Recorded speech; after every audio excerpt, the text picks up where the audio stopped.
खंडाळा घाटातील हत्येचा उलगडा. लुटमारीसाठी दिलीप ढाकरे यांची निर्घृण हत्या.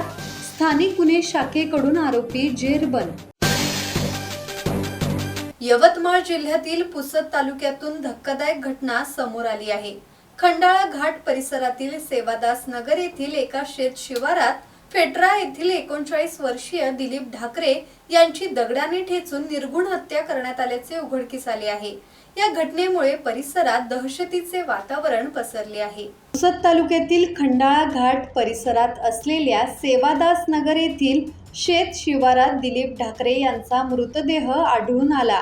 अज्ञात आरोपींनी अतिशय क्रूरपणे दगडाने ठेचून दिलीप ढाकरे यांची हत्या केली होती.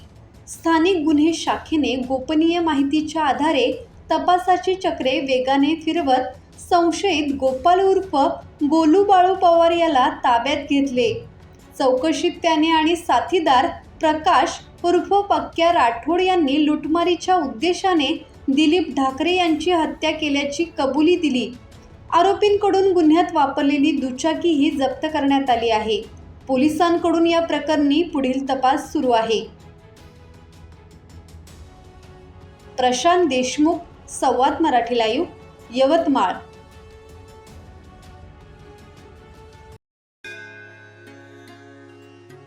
श्री गणपती संस्थान महड, तालुका खालापूर, जिल्हा रायगड.